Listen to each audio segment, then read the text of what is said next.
एक जज अपनी पत्नी को क्यों दे रहे हैं तलाक। रोंगटे खड़े कर देने वाली सच्ची घटना।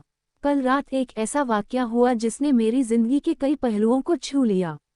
करीब 7 बजे होंगे। शाम को मोबाइल बजा। उठाया तो उधर से रोने की आवाज। मैंने शांत कराया और पूछा कि भाभी जी आखिर हुआ क्या। उधर से आवाज आई, आप कहाँ हैं और कितनी देर में आ सकते हैं। मैंने कहा, आप परेशानी बताइए। और भाई साहब कहाँ हैं, माताजी किधर है, आखिर हुआ क्या। लेकिन उधर से केवल एक रटकी, आप आ जाइए। मैंने आश्वासन दिया कि कम से कम 1 घंटा पहुंचने में लगेगा। जैसे तैसे पूरी घबराहट में पहुंचा। देखा तो भाई साहब, हमारे मित्र जो जज हैं, सामने बैठे हुए हैं। भाभी जी रोना चीखना कर रही हैं। 12 साल का बेटा भी परेशान है। 9 साल की बेटी भी कुछ नहीं कह पा रही है। मैंने भाई साहब से पूछा कि आखिर क्या बात है। एस्टरिस्क। भाई साहब कोई जवाब नहीं दे रहे थे। फिर भाभी जी ने कहा, ये देखिए तलाक के पेपर, ये कोर्ट से तैयार करा के लाए हैं, मुझे तलाक देना चाहते हैं। मैंने पूछा, ये कैसे हो सकता है, इतनी अच्छी फैमिली है, 2 बच्चे हैं, सब कुछ सेटल्ड है। प्रथम दृष्टि में मुझे लगा ये मजाक है, लेकिन मैंने बच्चों से पूछा दादी किधर है। बच्चों ने बताया पापा ने उन्हें 3 दिन पहले नोएडा के वृद्धाश्रम में शिफ्ट कर दिया है। मैंने घर के नौकर से कहा, मुझे और भाई साहब को चाय पिलाओ। कुछ देर में चाय आई। भाई साहब को बहुत कोशिशें की चाय पिलाने की, लेकिन उन्होंने नहीं पी और कुछ ही देर में वो एक मासूम बच्चे की तरह फूट फूट कर रोने लगे। बोले, मैंने 3 दिन से कुछ भी नहीं खाया है। मैं अपनी 61 साल की माँ को कुछ लोगों के हवाले करके आया हूँ। पिछले साल से मेरे घर में उनके लिए इतनी मुसीबतें हो गई कि पत्नी, भाभी जी, ने कसम खा ली कि मैं माँ जी का ध्यान नहीं रख सकती। ना तो ये उनसे बात करती थी और ना ही मेरे बच्चे बात करते थे। रोज मेरे कोर्ट से आने के बाद माँ खूब रोती थी। नौकर तक भी अपनी मनमानी से व्यवहार करते थे। माँ ने 10 दिन पहले बोल दिया, बेटा तू मुझे ओल्ड एज होम में शिफ्ट कर दे। मैंने बहुत कोशिशें की पूरी फैमिली को समझाने की, लेकिन किसी ने माँ से सीधे मुंह बात नहीं की। जब मैं 2 साल का था तब पापा की मृत्यु हो गई थी। दूसरों के घरों में काम करके मुझे पढ़ाया, मुझे इस काबिल बनाया कि आज मैं जज हूँ। लोग बताते हैं माँ कभी दूसरों के घरों में काम करते वक्त भी मुझे अकेला नहीं छोड़ती थी। उस माँ को मैं ओल्ड एज होम में शिफ्ट करके आया हूँ। पिछले 3 दिनों से मैं अपनी माँ के एक एक दुख को याद करके तड़प रहा हूँ, जो उसने केवल मेरे लिए उठाए। मुझे आज भी याद है जब मैं 10th की परीक्षा में अपीयर होने वाला था।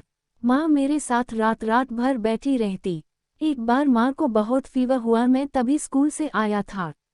उसका शरीर गर्म था, तप रहा था।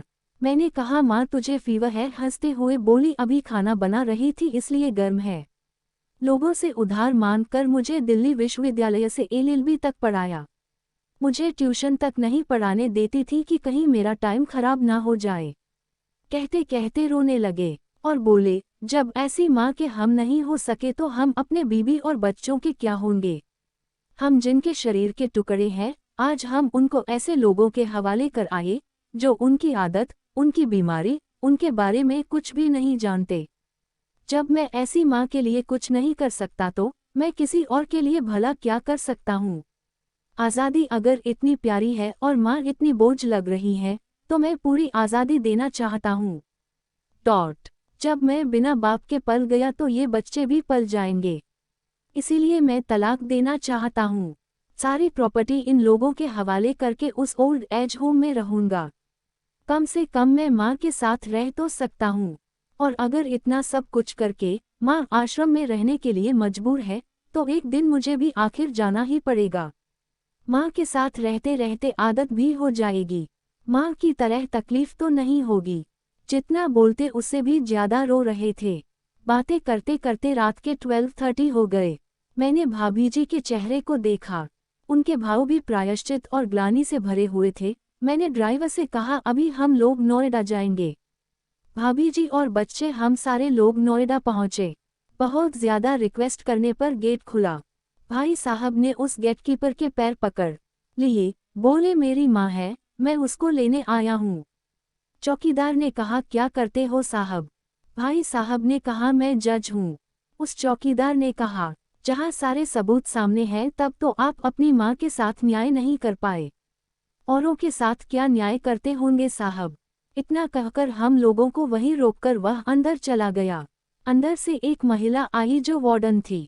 उसने बड़े कातर शब्दों में कहा, 2 बजे रात को आप लोग ले जाके कहीं मार दे तो मैं अपने ईश्वर को क्या जवाब दूंगी?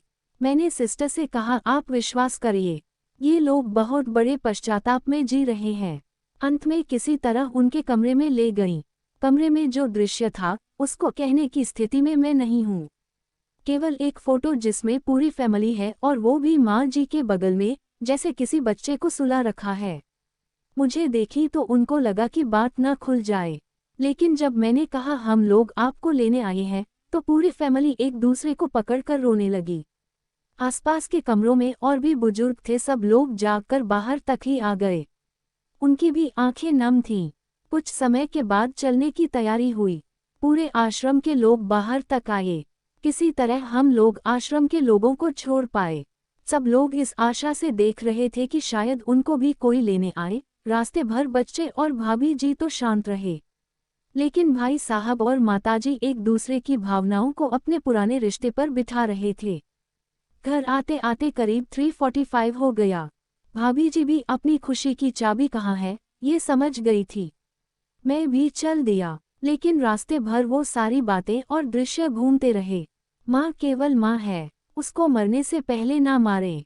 माँ हमारी ताकत है, उसे बेसहारा न होने दे। अगर वह कमज़ोर हो गई तो हमारी संस्कृति की रीढ़ कमज़ोर हो जाएगी।